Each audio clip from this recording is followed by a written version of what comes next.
Hello and welcome to শিল্প সমগ্র। আজ আমরা পড়ব the basics of oil painting. বিগিনারদের জন্য তেল রং একটি কঠিন ব্যাপার ও তেল থিনার মিশিয়ে আঁকাটাকে জটিল বলে মনে করা হয় এবং ট্রাই করে দেখা থেকে পিছিয়ে আসে অনেকে। আমি আজ তেল রং প্রসেস পুরো সরল করে দিচ্ছি যাতে তোমরা অয়েল পেন্টিং শুরু করো আর অ্যামেজিং এই মিডিয়াম এক্সপ্লোর করো। কিচ্ছু জটিল না।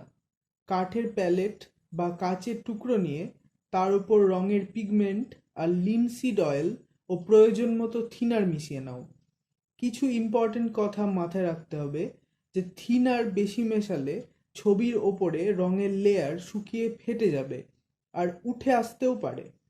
তেল রং হলো স্লো ড্রাই মিডিয়া, রং শুকিয়ে যেতে অনেক সময় লাগে, তাই অয়েল পেন্টিংয়ে ফিনিশড পেন্টিং পেতে ধৈর্য লাগে। তারপিন তেল থিনার হিসাবে ব্যবহার করা যেতে পারে। Linseed oil, poppy seed oil, walnut oil আর স্যাফ্লাওয়ার অয়েল তোমরা ইউজ করতে পারো বাইন্ডার হিসাবে বা রংটাকে একসাথে মেশানোর জন্য।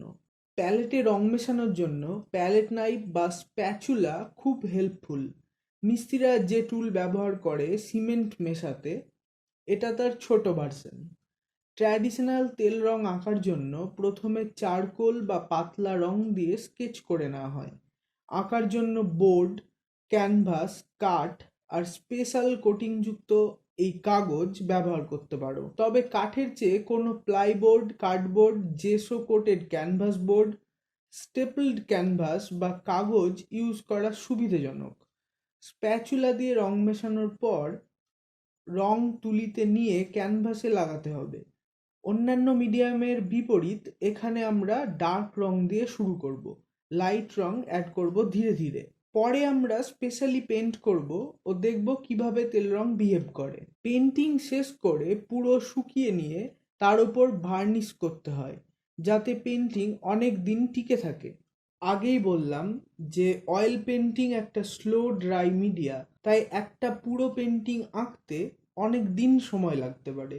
সেই আঁকা চলাকালীন কাজ শেষ করে নেওয়ার পর ক্যানভাসটা সিল্ক বা কটন কাপড় দিয়ে ঢেকে রাখতে হবে। সব থেকে প্রাচীন যে অয়েল পেন্টিং এখনো টিকে আছে তা আফগানিস্তানের বামিয়াতে 650 অ্যানো ডোমিনি বা 650 এডির কিছু বুদ্ধিস্ট মিউরাল পেন্টিং।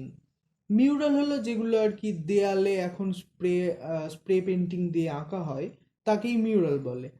রেনেসাঁ যুগে একের পর এক লেয়ার অফ গ্লেজ বা পাতলা রঙের লেয়ার ব্যবহার করে আঁকা হতো। এছাড়া দেয়ালে আঁকা হতো ফ্রেস্কো স্টাইলে, আর ডিমের সাদা অংশ দিয়ে রং গুলে টেম্পারা আঁকা হতো। এইসব টেকনিক অনেক শ্রমসাধ্য ও অ্যাকিউরেসি চাই মাস্টারি অ্যাচিভ করার জন্য। টেম্পারা আমরা একদিন দেখব, খুব ইন্টারেস্টিং টপিক। প্রাচীনকালে ওই দেয়াল বা কাঠের প্যানেলকে অনেক খরচ করে সিজনড করে অনেকগুলি লেয়ার জুড়ে তার উপর পেন্ট করা হতো। 16 সেঞ্চুরির গোড়ায় ইটালির আর্টিস্টরা ক্যানভাসের দিকে ঝুঁকে পড়েন। ট্র্যাডিশনাল ক্যানভাস লিনেন বা সস্তা কটন কাপড় দিয়ে তৈরি হতো, যা স্ট্রেচার বা স্ট্রেনার নামক কাঠের ফ্রেমে টান দিয়ে আটকানো হতো অ্যানিমাল গ্লু, বিশেষ করে র্যাবিট স্কিন গ্লু বা খরগোশের চামড়া থেকে পাওয়া আঠা দিয়ে, এবং পিন স্টেপল করে এটাকে আটকানো হতো। তার উপর চক বা খড়ি গুঁড়ো করে তাতে আঠা মিশিয়ে এক প্রাইম প্রলেপ দেওয়া হতো যাতে কাপড়ের ছিদ্র বন্ধ হয় ও ভালো করে রং চড়ে। এখন তো জেসো কোটেড বা প্রাইমড ক্যানভাস কেনা যায়, আর কোটেড কাগজও available. Raphael, Johannes Vermeer, Vincent van Gogh, Pablo Picasso আর সর্বোপরি লিওনার্দো দা ভিঞ্চি প্রত্যেকেই অয়েল পেন্টিংয়ের মাস্টার ছিলেন এবং এর প্রসেসের উপর অনেক কাজ করেছেন।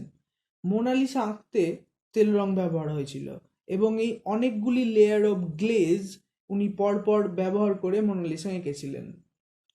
অনেক ইতিহাস গেল, এবার একটু ডিটেলের প্রসেসটা দেখব। আগেই বলেছি রঙের পিগমেন্ট তেল দিয়ে মেশাতে হবে, তার আগে ইজেলে ক্যানভাস আটকে রেডি রাখতে হবে।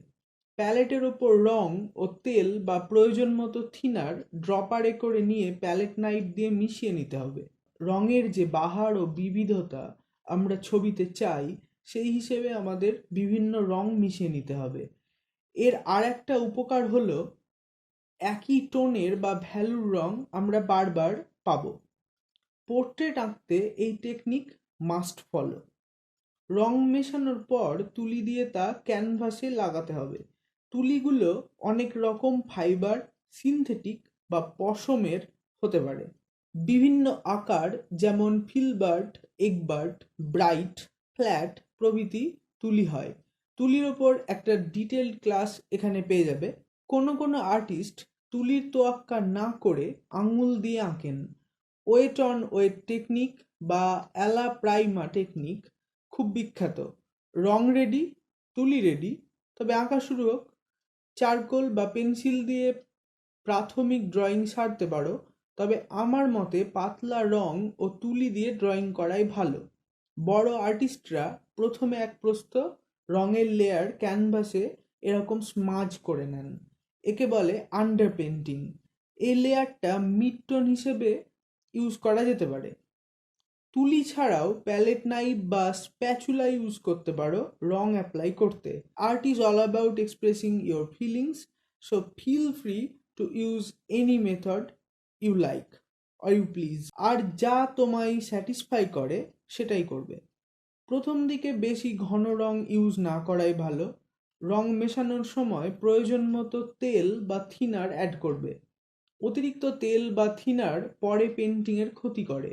বেশি ঘন বা পাতলা উভয় ক্ষেত্রেই রঙের লেয়ারে ঠিকভাবে ধরা পড়বে না। সাধারণভাবে প্রথমে হালকা পাতলা রং ও ধীরে ধীরে ঘন রঙের ব্যবহার করতে হবে।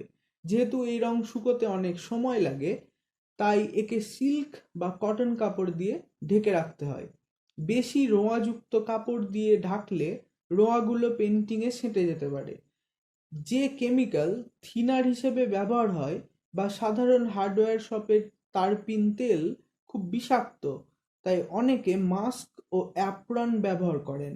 আরও যে জিনিসগুলো সাথে রাখা উচিত তা হলো একটা ড্রপার, কাপড়ের টুকরো, যে কোনো জিনিস মোছার জন্য, ও প্যাশন, যেটা মাস্টারপিস বানাতে খুব দরকার। থিনার বা তারপিন তেল রং পাতলা করতে যেমন হেল্প করে, তেমনি এ দিয়ে আমরা তুলি পরিষ্কার করি। ঠিকমতো পরিষ্কার না করলে রং ও থিনার এইসব কেমিক্যাল তুলির ব্রিসেলগুলো ড্যামেজ করে দিতে পারে। যে কোনো লিকুইড সোপ যা দিয়ে বাসন মাজা হয় সেটা দিয়েও তুলি পরিষ্কার করা যেতে পারে এবং এটা অনেক সেফ। প্রসেস তো আমি বলে দিলাম। নলেজ আরও সংগ্রহ করো, বারংবার প্র্যাকটিস করো, যাতে মিডিয়ামটা আর কঠিন না মনে হয়। তেল রং কিভাবে শুরু করব? এই প্রশ্নটা রামকিঙ্কর বেজ এক দোকানে গিয়ে জিজ্ঞেস করেন, আর্ট স্টোরে গিয়ে।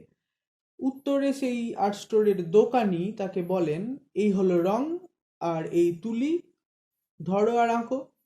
আমিও তাই বলবো, বেশি টেকনিক্যালিটি বা হাই এন্ড প্রসেস ছেড়ে নিজের মতো আঁকো এবং এক্সপ্লোর করো।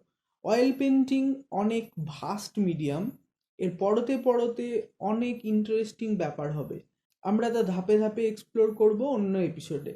আজকের এই এপিসোড থেকে কিছু শিখলে? দেন সাবস্ক্রাইব করো। দেখা হবে নেক্সট এপিসোডে ফাইন আর্ট আলোচনাতে।